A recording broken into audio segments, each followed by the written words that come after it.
So, kumusta mga kasawsawero? So, makikisawsaw tayo sa issue ngayon viral ito sa sa Bohol, itong LTO tsaka yung hinuhuli nila na si senior citizen ata yan na farmer. So, viral nga ito. Tingnan natin kung ano yung action dito. I think baka actionan to ni Congressman Busita kasi alam naman natin na ang mostly nag-aano sa mga LTO na yan na mga hindi maganda yung ginagawa is si Colonel Busita or si Kong Busita. Tapos I think baka makiano din si Senator Tulfo dito. So yan yung panonoorin natin. Bibigyan natin ng reaction mga pre. So meron itong pamagat. Sana matulungan ni Kong Busita si tatay na pinagtulungan ng LTO Enforcer Region 7. So sa Bohol to nangyari men. So like, comment, share, subscribe. Sausawan natin to. Tuloy.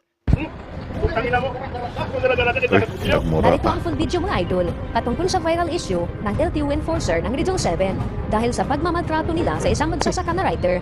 Makikita sa video na itong Oo, kasi parang sinasabi niya nga doon na farmer siya, 'di ba? So kawawa naman. enforcer ay nag-attempt na sasaksakin itong matanda at habang pinagtulungan naman ng iba pang enforcer. So ito 'yun. I think ito 'yun bago pa nangyari. Tama ba? Tapos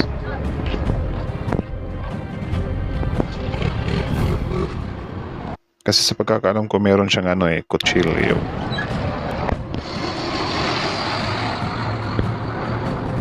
Ang lalaking tao din pala nitong nasa LTO, no? Nilapitan niya.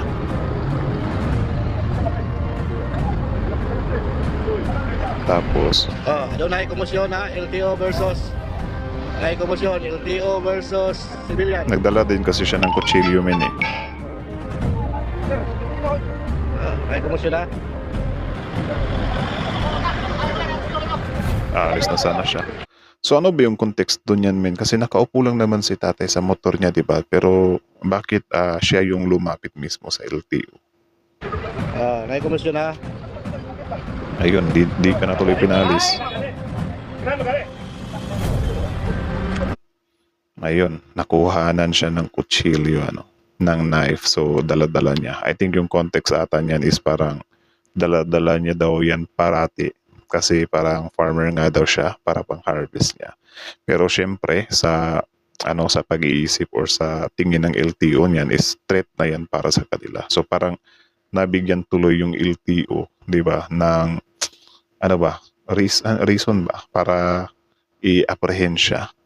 Pero I think mas maganda kung pulis sana yung nag-apprehend dito, di ba? So bakit hindi tumawag ng pulis agad? Doon na komosyon. LTO versus Chinolak agad oh. Nilak agad eh. Ang lalaking tao pa naman yan.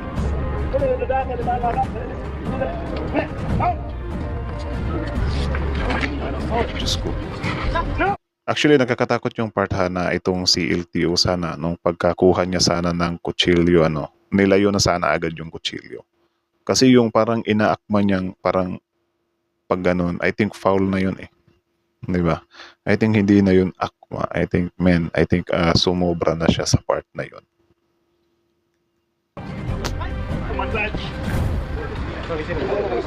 Tapos parang dyan na nagsimula na pwersahan na farmers kasi may kutsilyo talaga. Sa kanilang ginawa sa matanda na karumal-dumal ay napag-alaman na ang matanda ay kapatid pala ng Vice Mayor na si Brian Velasco at ang matanda ay nagngangalang Bert Velasco na isa palang mayaman sa Panglao, Bohol. Uy, mayaman pala siya. So bakit nagkakaroon sila ng komosyon?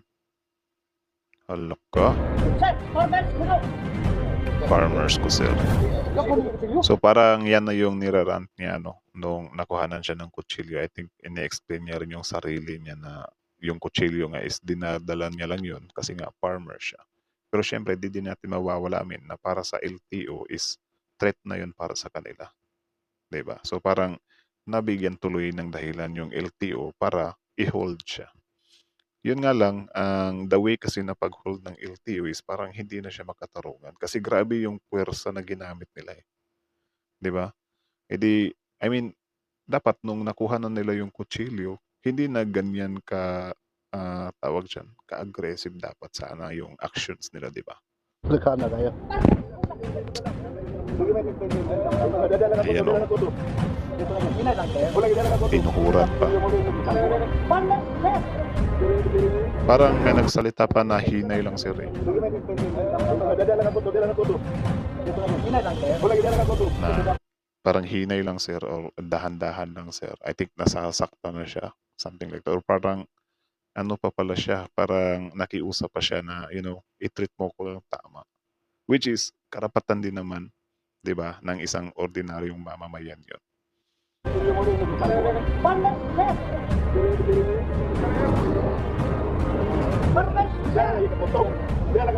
Followers na sir.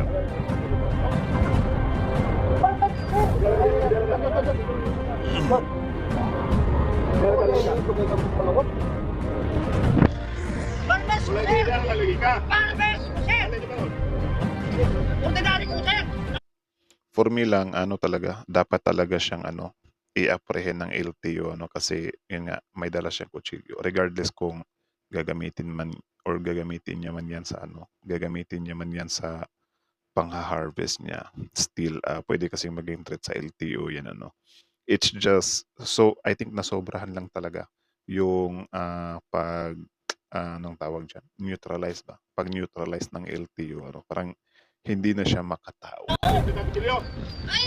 Ang lalaki pa naman nilang tao. Tapos sana tumawag na sila agad ng pulis. Si tatay din kasi is parang na siya, nagpanic na siya or parang hindi na siya makontrol. So I think yan din yung kaya mas lalong humigpit yung kapit ng LTO.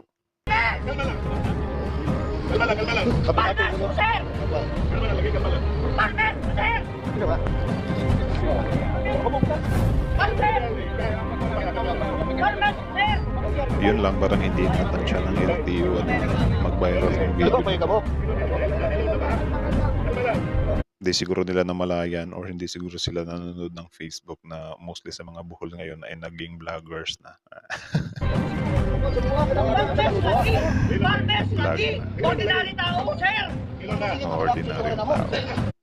Tama naman yun, ordinaryong tao naman talaga siya. And which is may karapatan nga siya na i-treat ng tama. Siguro kung kumalma-kalma siya ng konti. Pero, ewan ko. Kaya na lang din bahala mamusga. Kutsilyo kang buklan yan, sir!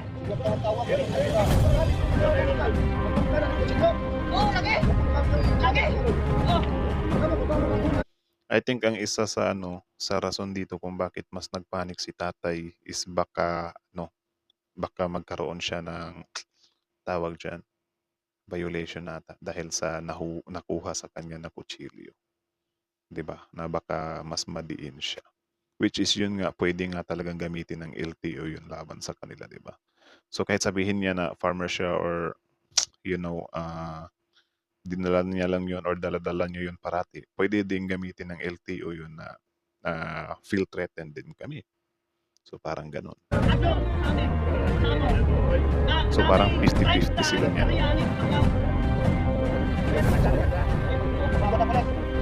Relax lagi. Relax lang. Relax.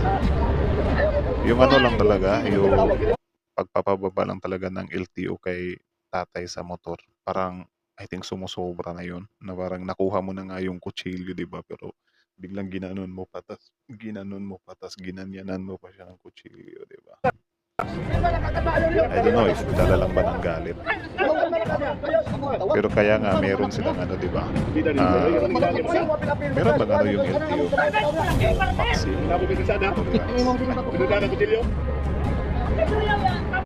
Maximum tolerance ba yan? Gaya ng pulis ba? Na parang mataas yung pasyensya nila. Tolerance ba? Patience. Maximum patience. Correct me if I'm wrong.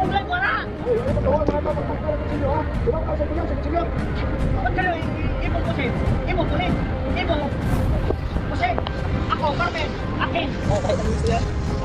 Ayon sa LTO Central Visayas ay pinaimbestigahan na nila ang kanilang mga tauhan at narilib na sa serbisyo at nasa kustodiya na rin ng pulis ang sangkot na mga LTO enforcers at kakaharapin ang patong-patong na mga kaso. Hala.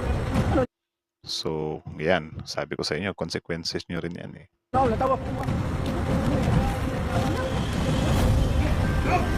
Yan ba? Oh, grabe.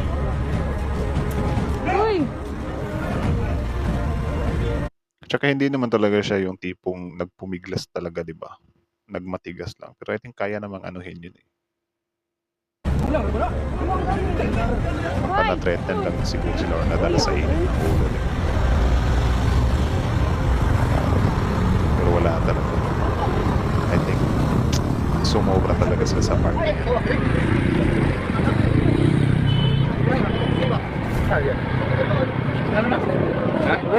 Gusto naman yung Buti nga hindi nakialam yung ibang tao dyan eh. Kasi sa comment section talaga, nagwawala talaga yung taong bayan, men. Like, galit talaga sila sa LTO. Buti nga dyan, chill lang yung mga tao. Or I don't know, baka nagtimpi lang din sila. Terasa mo siya. Ulam nila eh. Lubagon mo kayo ng ulam. Gusto naman yung talagang nila. Eh, video i-post mo nun eh. Kaya mga panganan eh. Bawal. Wow, ganood ba nga na kutsilyo rin? Meron siya ano, dalawang chill. Patindugan na na, saan ang tail? Hindi din siya nakalabot. Oo naman, ilabot ba? Yun nga din yung napansin ko min eh. Nung pagka-retrieve nila ng kutsilyo, biglang ano na eh, biglang, ewan ko, hindi naman ginanon yung kutsilyo, parang binunot lang din naman ng LTO dun sa likod ng, ano di ba? Sa likod ng, ano ni tatay. Para sa inyo mga idol, dapat bang tanggalin sa serbisyo itong mga LTO enforcer? Huwag kalimutan mga idol, busita Alam mo ito mga idol, ang cute ng tingog ni Tina sa Ma. Senado para may tagapagtanggol sa ating motorista. So, syempre, yan yung aabangan din natin, men. Yung, ano talaga. Yan yung aabangan natin, yung, tawag dyan, yung remarks tuloy, yung opinion dito or action dito ni Colonel Busita or Congressman Busita, ano? Kasi alam naman natin na si Busita yung, ano, yung nag-ano sa One Rider party list. Tapos, ano din siya, yun nga, sa RSAP nga, di ba? So, parang siya yung big boss doon. So, I think actionan niya naman to and then iimbestigahan niya yung mga LTO officer na yun. Baka nga mas mauna pa si Senator Tulfo sa pag ano ng isyung to ano. Pero yun nga. Kayo ano sa tingin niyo yung dapat gawin dito? Kasi parang sinuspindi na sila eh. I think pinaalis na nga sila ng gobernador ng Bohol eh. Parang nag-post yung Bohol na ipatigil yung mga operasyon nila. Kasi may nakita akong post dati na ano yun, I think January to June yung ano, yung operation ng LTO diyan sa Bohol. So ewan ko kung totoo 'yun. And then since meron nga nangyaring ganito, magpapatuloy pa ba 'yun? So yan yung di natin alam ano. And then sobrang dali pa namang ano, ma-recognize ng mga LTO officer na 'yon kasi may kalakihan din yung mga katawan nila, 'di ba? So ewan ko kung i-assign ba sila ulit dito sa Bohol or sa other ano na lang parte ng Pilipinas ano. Yan yung ano aabangan natin and yeah, kayo ano masasabi niyo doon? Comment down below and then yun nga courtesy din sa kumuha ng video yun. And then chill lang kayo sa mga puso nyo, sa mga comments nyo, di ba? Kasi wala, I think under investigation naman na siya. And then doon talaga natin malalaman or hintayin na lang natin kung ano yung resulta ng investigation sa issue na to. So I think hanggang dito na lang muna. So tinamaan, then yun, Sausawero. Like, comment, share, subscribe. Thank you so much for watching. Sausawero is